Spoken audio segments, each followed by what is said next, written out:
2000 रुपए के नोट को बंद करने पर भाजपा नेताओं की प्रतिक्रिया सामने आ रही है।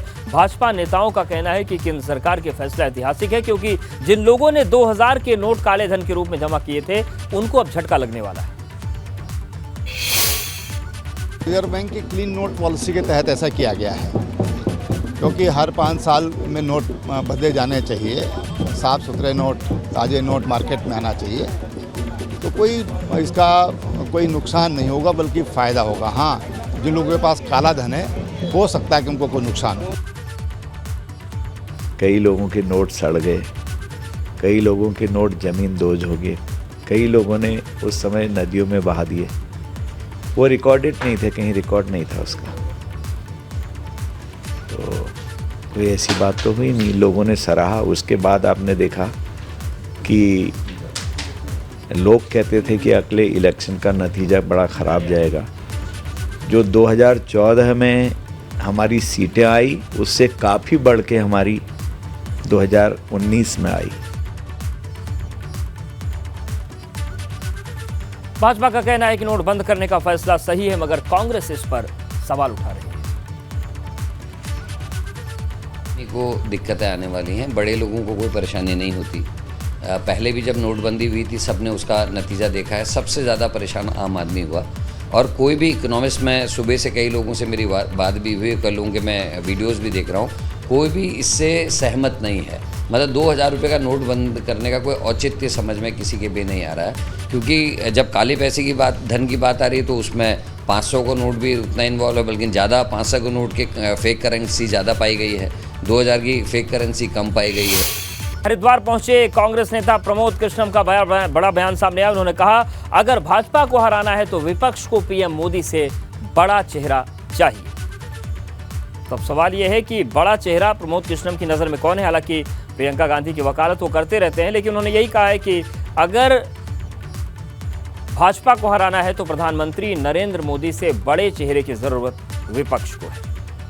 अगर विपक्ष चाहता है कि नरेंद्र मोदी को हराया जाए तो फिर कोई चेहरा तो देना पड़ेगा ना, और वो चेहरा कैसा होना चाहिए? जो नरेंद्र मोदी को टक्कर दे सके, जिसकी पॉपुलैरिटी हो, जिसकी एक्सेप्टेबिलिटी हो, जिसकी क्रेडिबिलिटी हो। तो मुझे आप बताइएगा कि जितने रीजनल पार्टी के नेता हैं, ये अपनी अपनी पार्टियों के अपने अपने राज्य में नेता हैं। राष्ट्रीय स्तर पर तो मुझे लगता नहीं किसी की भी पॉपुलैरिटी, किसी की भी क्रेडिबिलिटी या किसी की एक्सेप्टेबिलिटी प्रियंका गांधी जी से ज्यादा हो।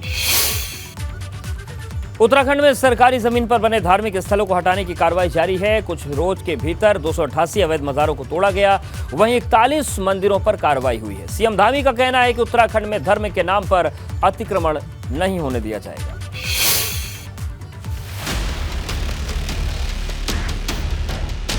उत्तराखंड में धामी सरकार का बुलडोजर इन दिनों एक्शन में है। सरकारी जमीन पर जहां कहीं भी धार्मिक स्थल बने हैं उन्हें तोड़ा जा रहा है।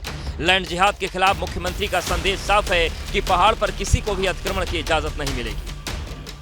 यहाँ पर जो हमारी धार्मिक संस्कृति है, हमारा धर्म है, अध्यात्म है, वो बना रहे, उसके लिए अतिक्रमण, अवैध कब्जेदारी, सरकारी जो जमीनों पर कब्जे हैं, उन सबको एक अभियान के रूप में हम लोगों ने लिया है, उसको अभियान के रूप में हटाएंगे। सरकारी जमीन पर बने धार्मिक स्थलों को हटाने की जिम्मेदारी सीनियर आईएफएस अधिकारी पराग मधुकर धकाते को दी गई है। जांच में पता चला है कि ऐसे 550 से ज्यादा धार्मिक स्ट्रक्चर हैं जो अवैध तरीके से बने हैं। वन भूमि पर होगा जो अवस्थित होंगे ऐसे कोई धार्मिक संस्थान है, माननीय उच्चतम न्यायालय के निर्देश और आदेशों के क्रम में जो है यहाँ पे उत्तराखंड सरकार की अपनी पॉलिसी भी 2016 में बनाई गई थी। उसमें तो इसमें पब्लिक प्लेसेस या जो गवर्नमेंट लैंड है उसके ऊपर इस प्रकार के धार्मिक संरचनाओं को जो है अनऑथराइज रूप से बनाने का अनुमति नहीं है इसमें। तो किसी भी प्रकार की जो इस टाइप की जो अगर धार्मिक संरचनाएँ हैं तो उसको नियमानुसार उनको नोटिस जारी करते हुए सभी कागजों को देखते हुए आगे कार्रवाई की जाएगी। प्रशासन का बुलडोजर एक्शन में है। अब तक 288 मज़ार तोड़ी जा चुके हैं, जबकि 41 मंदिरों पर भी कार्रवाई हुई है। अवैध मज़ारों पर हो रही कार्रवाई को विश्व हिंदू परिषद की नेता साध्वी प्राची ने सही ठहराया है। मज़ारे जो अवैध मज़ारे आज नहीं मैं कम से कम 15-20 सालों से ये आवाज़ उठाती आई हूँ। अवैध मजारों पर बुलडोजर चलना चाहिए। वो सरकारी संपत्तियों पर मजारें बनी हुई है, उनका खात्मा होना चाहिए और जल्दी से जल्दी उन पर बुलडोजर चलना चाहिए।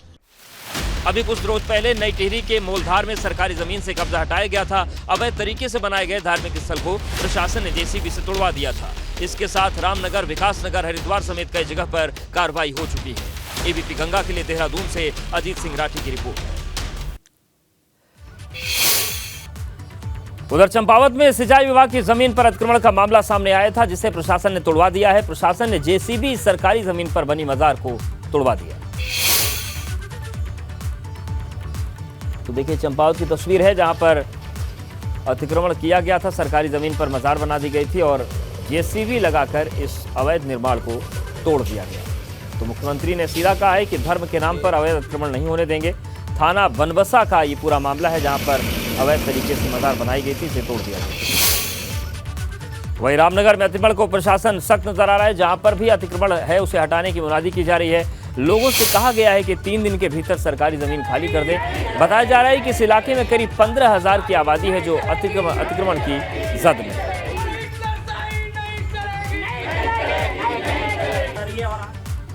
तत्काल ये कहा गया है कि इन जितने भी ज़मीनों पे अवैध अतिक्रमण है और जो लोगों के मकान बने हुए हैं, उन मकानों को अतिशीघ्र तोड़ा जाए। और 3-4 दिन से शहर के अंदर मुनादी भी की जा रही है और लोगों में एक भय का माहौल है, जिसको लेकर हमने परसों भी एक ज्ञापन एसडीएम साहब को दिया था।